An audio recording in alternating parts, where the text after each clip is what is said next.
Swastiastu, Namo Buddhaya, salam kebajikan. Puji syukur, nikmat kesehatan, nikmat tatap muka, nikmat silaturahim, nikmat berorganisasi, nikmat jabatan, dan nikmat-nikmat lain yang luar biasa banyaknya. Yang kami muliakan, yang kami banggakan, selaku orang tua kita semua, Ketua Umum Majelis Pimpinan Nasional Pemuda Pancasila, Bapak Kangjeng Pangeran Haryo Haji Sabto Sulistyo Suryo Sumarno. Tepuk tangan untuk beliau. Pak Yapto ini adalah orang tua kita yang tentunya tadi saya dengar menyampaikan sejarah yang luar biasa, sehingga saya merasakan betapa sejarah pemuda Pancasila itu menjadi sangat jelas dan clear, dan inilah menjadi sebuah kebanggaan yang terus akan kita bela di perjalanan masa depan bangsa ini. Tepuk tangan sekali lagi untuk Pak Yapto. Yang saya hormati Ketua MPR Republik Indonesia, selaku kader terbaik pemuda Pancasila, Bapak Haji Bambang Susatyo, atur nuhun Wilujeng Sumping.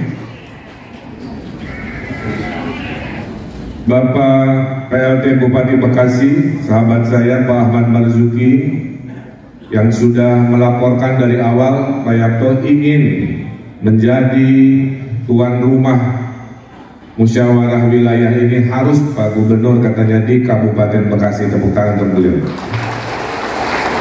Tentunya bersama Haji Afuk Idris selaku Ketua Pemuda Pancasila Kabupaten Bekasi, sahabat saya juga. Yang saya hormati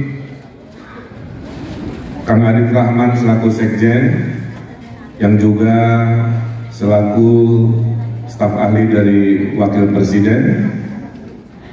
Hadir tadi bersama kita sesepuh Jawa Barat, Pak Muhammad Iriawan, Komjen Pol Purnawirawan, memang akrab disebut Pak Iwan Bule, Pak, ya, karena memang kulitnya putih. Kalau saya juga bule, bujurnya lebar, karena saya orang sabar. Orang sabar biasanya bujurnya lebar.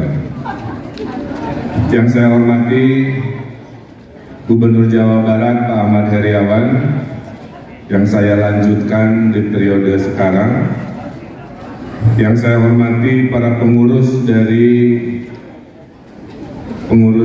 Majelis Pimpinan Pusat, yang tidak bisa saya sebutkan satu persatu, dan tentunya PLT dari Majelis Pimpinan Wilayah Bunda Sarimaya, Pak Sekjen Pak Dian Rahadian, Forkopimda Jawa Barat, Forkopimda Bekasi, ada Ketua DPRD, dan seluruh hadirin yang saya banggakan. Ini adalah momen langka. Semua yang naik ke panggung tadi memberikan ilmu-ilmunya. Jadi ini saya amati salah satu pembukaan paling bergizi yang pernah saya saksikan. Tepuk tangan untuk kita semua. Karena tujuan kita ke sini, pulang-pulangnya harus ada oleh-oleh. Oleh-olehnya adalah semangat membela Pancasila menjadi lebih besar, semangat mencintai NKRI menjadi lebih tinggi, semangat menjaga kebinekaan menjadi lebih kuat, ya, dan semangat menggali Undang-Undang Dasar 1945 pun menjadi lebih kokoh. Itulah oleh-olehnya. Maka di luar itu pesan Pak Bupati itu juga harus diikuti. Habiskan SPJ-nya di Kabupaten Bekasi, ya, untuk membeli apa tadi, produk-produk Kabupaten Bekasi. Atau bisa juga pulang-pulang menikahi warga Bekasi, boleh. Mana saja yang membahagiakan. Ikan hiu duduk bersila, kata we love you pemuda Pancasila.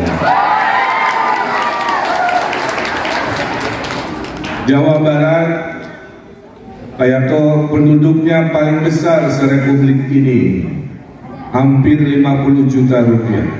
50 juta manusia. Ini kepikiran bayar ini hibah. Lagi rapat hibah 50 jutaan, jadi kepikirannya hibah. 50 juta manusia, penduduk terbesar. Saat pemilihan politik pasti semua datang ke provinsi ini untuk minta suara, ya. Selama Covid, provinsi ini paling sulit. Nyawa yang harus kami selamatkan sebesar penduduk Korea Selatan yang jumlahnya juga kurang lebih 50 juta. Saat vaksin, ini provinsi paling besar yang harus disuntik vaksin. Alhamdulillah, per hari ini kami sudah memvaksinasi sebanyak 86%, total hampir 30-an juta dosis 1 sudah kita laksanakan. Itulah kenapa kami izinkan dari sisi kesehatan Pak Yarto untuk menyelenggarakan di sini, karena semua sudah prosedur prokes. Termasuk tadi kita tidak tahu kapan kita merdeka dari Covid, oleh karena itu kita dukung dengan semangat gotong royong. Saya lihat di beberapa kesempatan pemuda Pancasila menjadi relawan untuk membantu vaksinasi. Oleh karena itu atas nama pemerintah provinsi kami ucapkan terima kasih. Dan ada surveinya Pak Yarto, lelaki yang pakai masker menurut penelitiannya terlihat lebih ganteng berlipat-lipat. Ini survei ilmiah. Pas saya baca, itu karena jerawatnya, bulu hidungnya, kudas kurapanunya tidak kelihatan, jadi memang terlihat lebih ganteng. Jawa Barat, investasi tadi pagi dilaporkan kami tertinggi se-Republik ini, ya, di atas 120 triliun rupiah. Semua orang suka berinvestasi, dan harus sebagian dari kue investasi ini juga dikerjakan oleh kader-kader pemuda Pancasila. Kue ekonomi ini sangat besar. Hasil surveinya Pak Yarto, kenapa suka berinvestasi di Jawa Barat? Karena menurut Bank Indonesia, Pak Bambang, indeks produktivitas orang Jawa Barat nomor 1 di Republik Indonesia. Jadi SDM kami ini SDM juara. Itulah kenapa saya semangati dengan semangat Jabar juara. Kalau ngomongnya pelan, ya Allah jadikan Jabar juara. Itu doa. Tapi kalau diucapkan keras, maka itu menjadi pekik semangat. Coba kita tes Jabar juara, ya. Jabar! Gara-gara pekik itu, Pak Yarto, tahun lalu kami juara PON di Papua. Jadi orang Sunda itu begitu. Jangan macam-macam dengan orang Pasundan, orang Jawa Barat. Kepada yang terhormat yang kemarin itu bisa disaksikan, ya, orang Sunda itu seperti Pak Gubernurnya, ganteng kalem. Tapi kalau Sunda diusik, Sunda akan mulisi. Karena kita punya prinsip pageh iket bulat kepel. Barang siapa mengganggu prinsip itu pasti ikaan lawan. Dan mulutmu adalah harimaumu, makanya hati-hati. Hadis Rasulnya juga, bicaralah yang baik atau diam. Allah menciptakan mulut kita untuk mengeluarkan hal-hal yang baik, bukan untuk mengeluarkan hal-hal yang buruk. Senjata yang paling tajam bukan pedang atau pisau, tapi lidah kita. Yang berdaulat tidak bisa ditinggal oleh siapapun. Kita butuh ekonomi berdikari, berdiri di atas kaki sendiri. Dan kita butuh kebudayaan yang berkepribadian.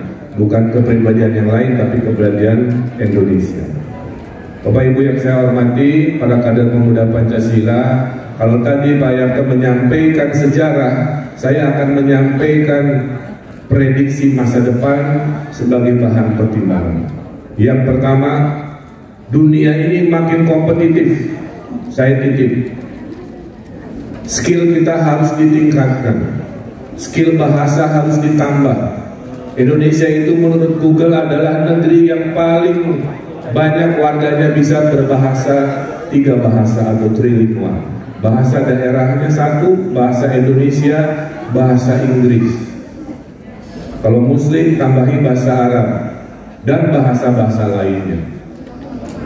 Dunia juga di masa depan akan makin ekstrim gara-gara digital.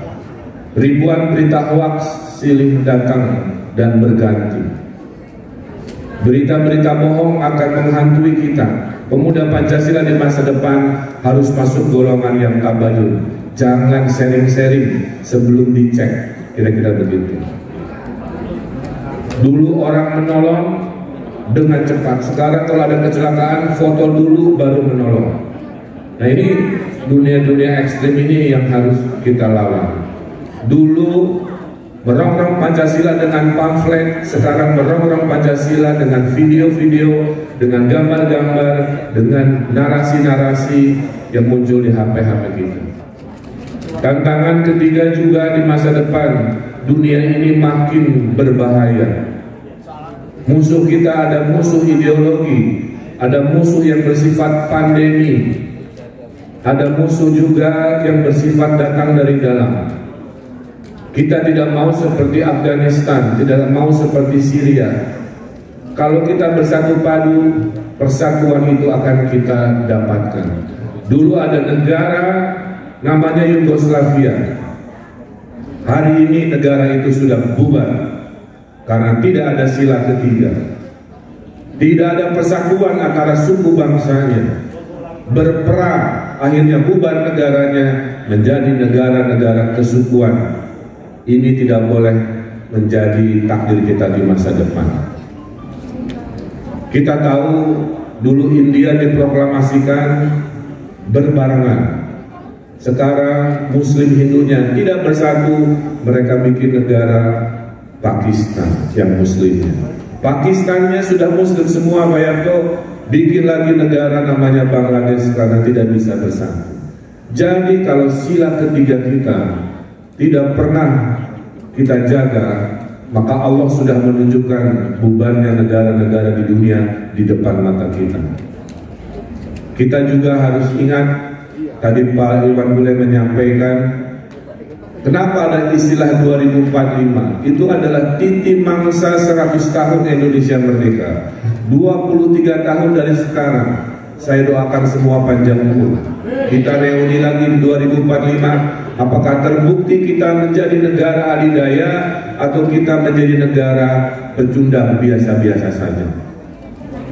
23 tahun itu tidak lama. Hari ini kita adalah ranking 16 ekonomi terbesar di dunia. Makanya G20, 20 ekonomi terbesar, presidensinya diberikan ke Indonesia tahun ini.